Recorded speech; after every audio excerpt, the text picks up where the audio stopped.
Okay, according to YouTube, I'm now live. It's Gordon Causey, as always, coming to you from southeastern Ontario, Canada. And I'll start off the way I always do.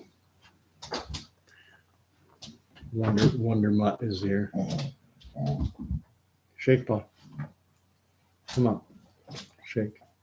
Lay down. Speak. Speak. Good. There we go. And that, as always, should buy me peace for the remainder of this. I see I have someone watching. Thank you. We're going to be talking about Bill C-11 and what it means and what it potentially means. I think this is something that Canadians need to keep a close watch on. If you're unaware, I'm assuming anyone watching this will be aware. I should mention it's Friday, the 28th of April. It's now 11:18 p.m. So what happened yesterday, Thursday, the 27th of April, Bill C-11 received what is referred to as royal assent. What that means is the Governor General signed Bill C-11, which enshrines it as law. And Bill C-11, with everything going on in the world, it's been a prominent news item, but it hasn't been necessarily top of the news feed, as it were, more or less below the fold, if you're an old dinosaur like me and you know what that term means. The legislation was first brought before Canada's Parliament in February of 2022, so it's been more than a year.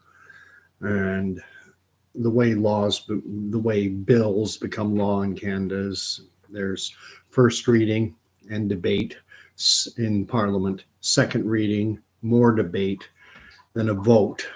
If the legislation is voted, if the vote passes in the parliamentary legislature, then the bill is sent to the Senate, and the Senate follows the same basic procedure: first reading, debate, second reading, debate, then a vote, and then they can approve the legislation or they can send it back to Parliament.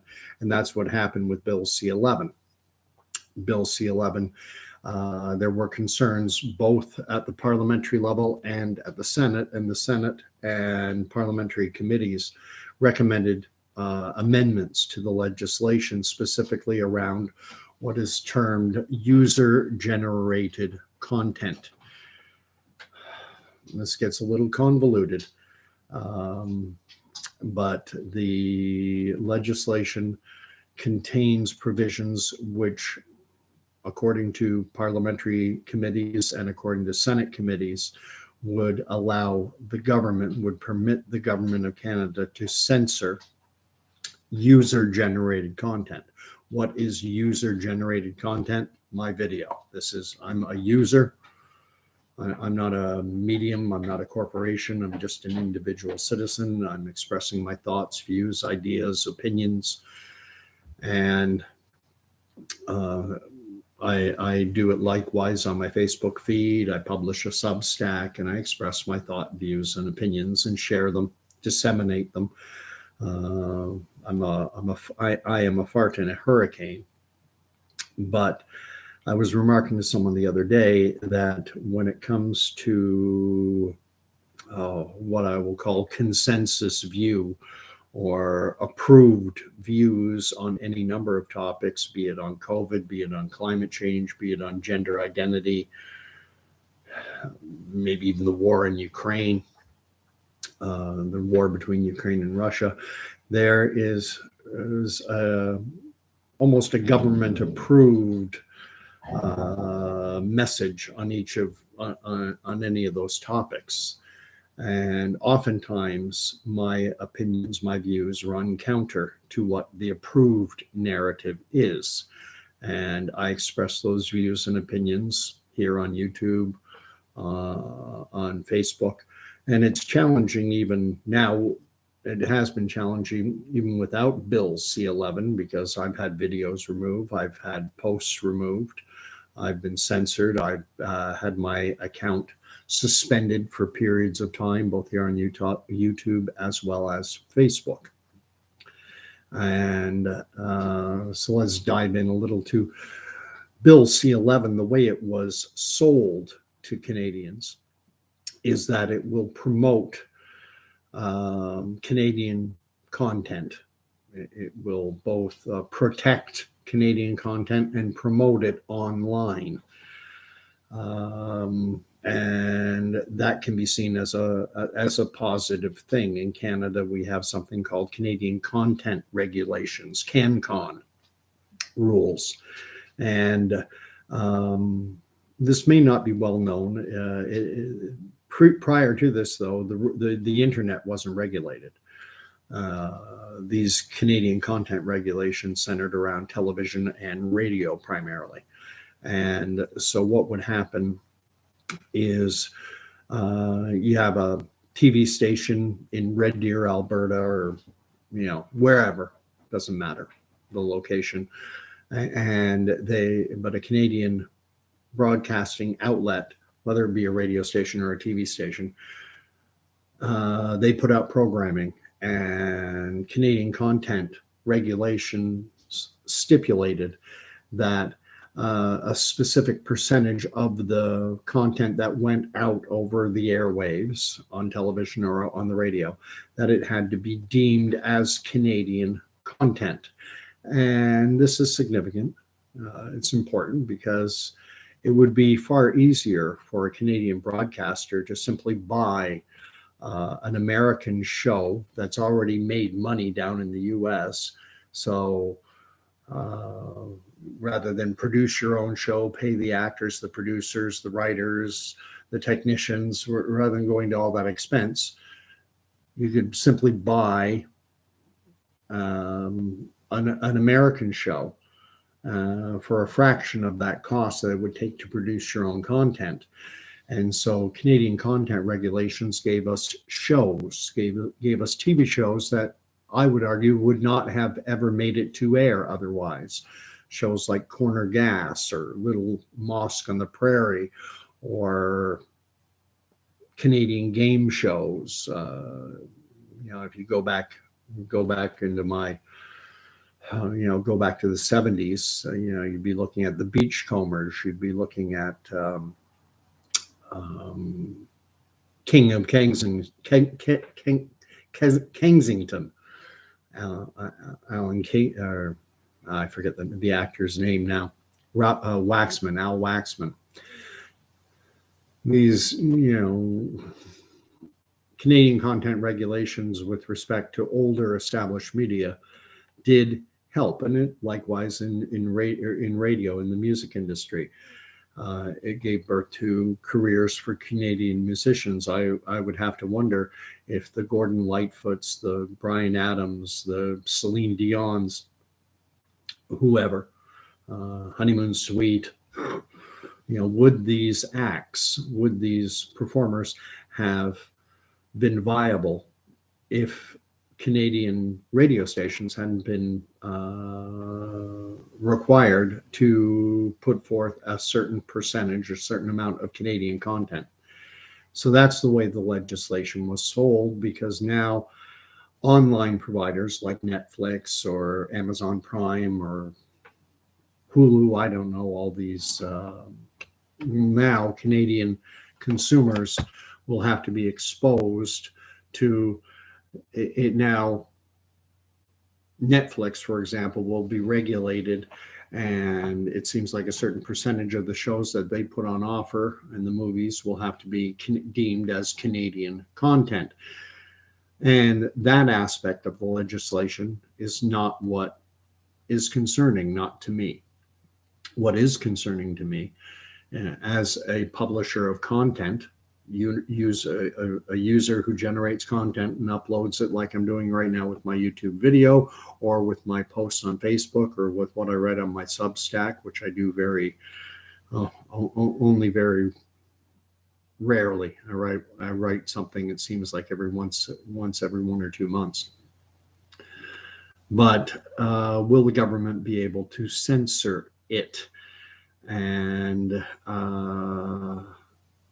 That's a scary, scary notion. Many will be familiar with a quote, which is attributed to, I believe it's Voltaire, a French philosopher from France. It's him or Rene Descartes, either way, it doesn't matter. The quote is relatively well known, and it's this: while I may not agree with what you have to say, I will defend to the death your right to say it. That's a summarization. It may not be an exact quote, but being from France, the original quote was in the French language, and I don't have it in front of me. But that's a reasonably accurate representation of this famous quote. I may not agree with what you have to say, but I will defend to the death your right to say it. And we've already seen an incredible infringement on that with respect to COVID during under the guise of the health emergency, the declared health emergency. Individuals, quite often unelected, unaccountable, could determine that which is deemed false information, that which is deemed true. And so individuals, highly and oftentimes highly accredited individuals, even Nobel Prize winners, were censored, deplatformed, slandered, labeled quacks because their expert opinion did not match with the approved narrative. And are we going to be entering into a world where we saw during the Ottawa convoy trucker protest in Ottawa against, generally speaking, and the rallying cry, or one of them, was to end all mandates now. And Justin Trudeau, Canada's Prime Minister, as well as others, Jagmeet Singh, who's leader of Canada's NDP party, which is the third largest party in our parliament, they tried to paint anyone who supported the trucker convoy fringe minority, became the catchphrase. They're part of a fringe minority. And as well, anyone who did not go along with the approved messaging with respect to the jabs was deemed to be holding unacceptable views. Unacceptable views. That's a direct quote from our Prime Minister, Justin Trudeau. Are we going to tolerate these people? And now, under the guise of C-11, I have to concern myself and think and see the very real potential that certain views will be seen as unacceptable and un-Canadian. And so it will allow for the removal of said content. Now, we've already undergone that. We've already been experiencing that for the past 3 or so years, where someone coming on in March, April, May of 2020, if they came out and they did a video or posted something to a social media network like Facebook suggesting that SARS-CoV-2 originated from in a lab, in a biolab, or that lab in Wuhan, China, where they studied coronaviruses, if you suggested that, that was not approved. The Lancet, one of the world's most preeminent medical journals, and maybe the most preeminent, actually referred to anyone suggesting that the virus came from that lab, that they were promoting far right-wing, alt-right, QAnon-type conspiracy theories. Now, of course, the ground shifted, and now you can suggest that. There's a former director of the Centers for Disease Control and Prevention in the United States, Dr. Robert Redfield, and he's addressed the United States Senate in their committee hearings and talking about the censorship that went on even of individuals of his stature, and how he was shut out because, as a virologist, someone who studies viruses, he did not believe that SARS-CoV-2 could have originated naturally. He believed it showed all the markings of having been an engineered virus. It was the same opinion expressed by Nobel Prize winning virologist Luc Montagnier from France, who received the Nobel Prize for identifying, isolating HIV, the virus which causes AIDS. He expressed that same opinion, and he was slandered, deplatformed, censored, went to his grave as being labeled a quack. He died, I think, at the age of 89, a year or so after having expressed his expert opinion. And this is frightening, and it should be alarming, because science is an investigative process, and it evolves over time. That which is believed to be true one day, the ground can shift and it can be later found to be false, as we've seen with the origin stories of SARS-CoV-2. But I'm worried that, leave aside all things COVID, what about climate change? Right now, the accepted consensus view is that human activity on the planet is causing catastrophic changes to climatic and weather patterns, and that without drastic action, that we're dooming this planet to disaster, that the planet will be, if not completely uninhabitable, it will be a horrific environment in which to live. And that is the accepted narrative, and that drastic action needs to be taken. And all of this science isn't based on empirical, proven data. Rather, it's based on computer-generated models. Basically, climatologists set up computer simulations, and when you look at weather, how many variables would need to go into that model for it to be an accurate predictive tool? Hundreds, thousands. Solar flares, cosmic rays, ocean currents. We don't understand what we know more about the sky above than we do about, what's in our oceans and what's underneath the mantle, the crust of the Earth's core. So, and the climate models that you can go back and you can check what was predicted in the 80s or the 90s or in the year 2000 about what was going to happen in the next 5 to 10 years, and it hasn't come true. The models have always been wrong. Jordan Peterson, you can check a video on here if you like. He was addressing the Cambridge Union, University of Cambridge in England, has a student union, the Cambridge Union. And Jordan Peterson was talking about climate change with a young lad who came up to the microphone and asked him a well-scripted question about, can climate change be the issue that unifies and breaks down the divisions of right, left, and we can all agree to, that this is the most pressing concern on the planet, and that we can all rally around it.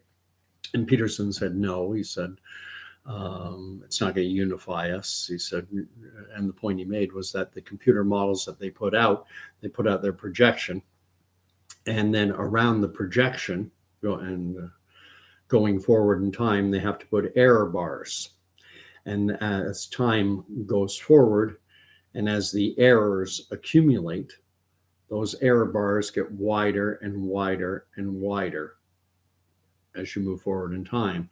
And that 5 years, 10 years, 15, 20 years down the line, you can't even tell, because the error bars are so wide, whether or not the actions you took, the actions you're taking now, you can't know in 5 or 10 or 15, 20 years if those actions had any tangible impact, because the error bars are too wide.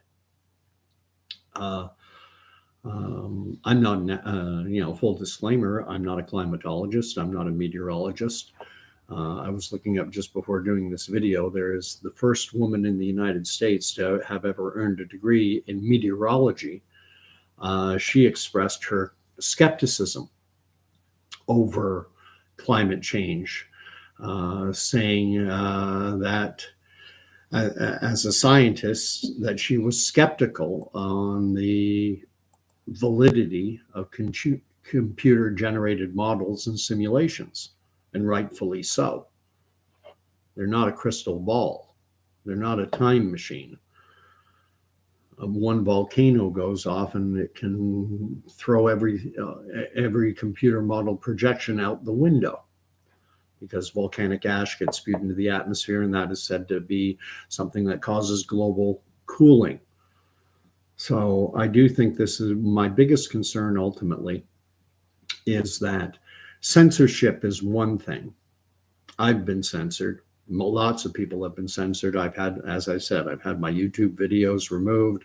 I've had my account suspended for a week at a time because of something I said. But no real no tangible. I wasn't subject to a fine or criminal prosecution. There was no legal action taken. It was just take it away. But I have to concern myself that under C-11, under this bill C-11, will there be punitive actions that will come down the road? And my fear, and it's been my fear for a while, is that Canada's on a slippery slope toward fascism. In fascism, there's only one allowed narrative. There's only one allowed view. There's only you're only allowed to express one state approved line on any number of things. During the Nazi era, that's the most famous fascist dictatorship that ever existed on the planet Earth, although it's not the only one. There have been elements of it in Argentina. There's under the Peronists, certainly under Franco's Spain, Mussolini's Italy, but obviously Hitler's Nazi Germany is the epitome of what fascism represents. And during that Nazi era, there was the Kaiser Wilhelm School of Genetics, Anthropology, and Eugenics. And under the guise of science, because this is the Kaiser Wilhelm Institute on Genetics, Eugenics, Anthropology, and they would make proclamations as to what the truth was. One such false truth that was foisted upon the German people is that there was a racial hierarchy, and near the bottom, or at the very bottom, where Jews were said to have to, the Nazis told the German people, under the guise of science supported by the Kaiser Wilhelm School of Genetics, Eugenics, and Anthropology, that Jews were an inferior race who threatened the health and safety of the good German people. And if you contradicted that, the dangers were not just censorship. Individuals would be imprisoned for their views running counter to the approved science.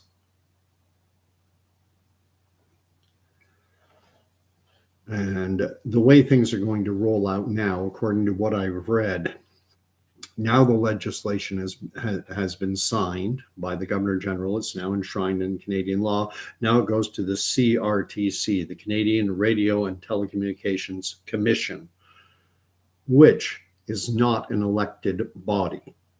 They are the individuals, the chairman or chairperson or the chair of the CRTC is an individual who is appointed, assigned to the position by government. And likewise, the minions underneath that chair, senior members of the CRTC, are likewise appointed. They're not elected, meaning they are not accountable. And so my fear is that they will get their marching orders from the government.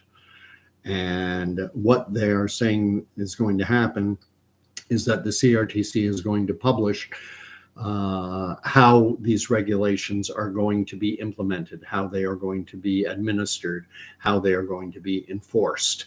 And once those guidelines, if you will, are published, then there will be a period of time for Canadians to offer their feedback.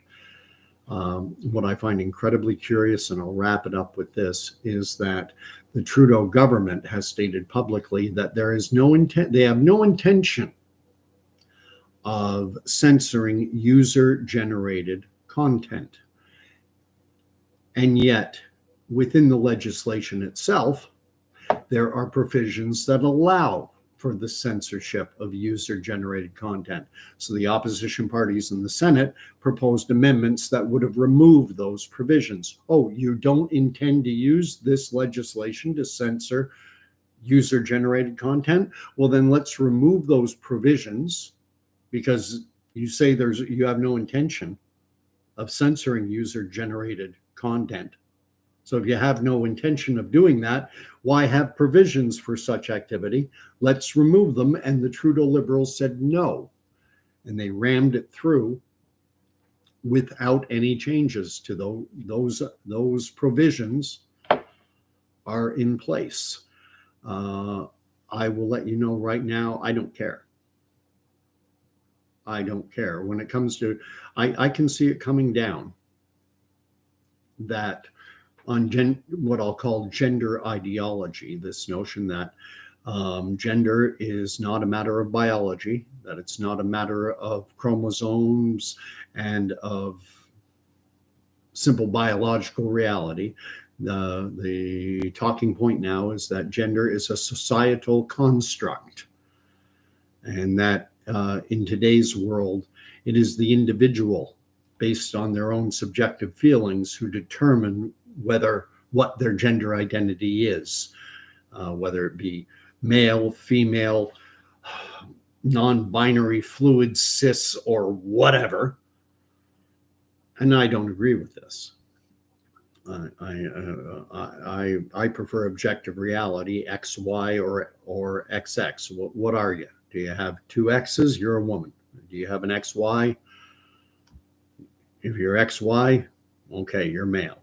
If you're XX, you're female. Simple. If you have male genitalia, you're a male. If you have female genitalia, you're a female. And you don't have to agree with me. I'm not going to scream and jump down anyone's throat and tell them they're not allowed to express the view that gender is a societal construct. They're welcome to have that view. They're welcome to express that view. If I believe in freedom of speech, I have to accept it when I disagree with that which a person says. Where fascism rears its ugly head is when they clamp down and don't allow you to say that with which they, with the approved messaging. And the way the world is going now, it's becoming accepted dogma within Canadian politics, because that's what we're witnessing, the politicization of science. It has become accepted dogma that gender ideology is a societal construct, and that going forward, it's going to be based on a person's subjective feelings at any given moment in time. And I will continue to express my opinion regardless of the ramifications, regardless of any punitive actions, because you either believe in freedom of speech or you don't. Canada is not, Canada is, I think, heretofore we've struck a reasonable balance, because our provisions regarding freedom of speech are not as strong as they are in the United States. In Canada, we have limitations on free speech to outlaw hate speech, which I agree with on a personal level, whether it should be legislated or not. But I don't have a personal issue with the idea of, I don't want to express any views, thoughts, or opinions that might lead someone to hate or and certainly not to act on their hate violently. So anyway, scary times. Punk my video. Thank you for watching. Haven't seen you for a bit. I haven't been on for a while. I'm going to probably be coming on a little more frequently. I have to be concerned as a Christian, as a professing Christian, because this isn't the Bible I normally have in front of me. This is one of the 3 Bibles I have in the house. This is my ancient it's the oldest Bible I was given. It was given to me in 1974, September 1974. I would have been 8 years old, in grade 3. And the church we were attending in Glen Rock, New Jersey, gave me a Holy Bible, and I still have it. And as you can see, it has been around. And what's contained within this book runs counter to accepted truth among the woke crowd on things regarding gender, for example. We live in a world of do as you feel, do what you see as right in your own eyes. And this is ancient mythology used to control people. And soon I suspect that there will be an attempt to control individuals such as myself who proclaim this as truth. And anyway, I could go on and on and on. I've already gone on over 30 minutes. So punk my video. Thank you for watching. Anyone else, if you want to put up a comment later, I welcome comments, suggestions, criticism, ideally constructive criticism. I like suggestions, one of which I received a while ago was to keep my videos under 30 minutes, and I had been doing really well at that until the last 2. So anyway, God bless, and I'll probably talk to you tomorrow or Sunday night, and it'll be on something centered on faith. So God bless, and thanks for the thumbs up, guys. Thanks for the endorphin or whatever, the little chemical endorphin happy drug brain rush. Anyway, night all.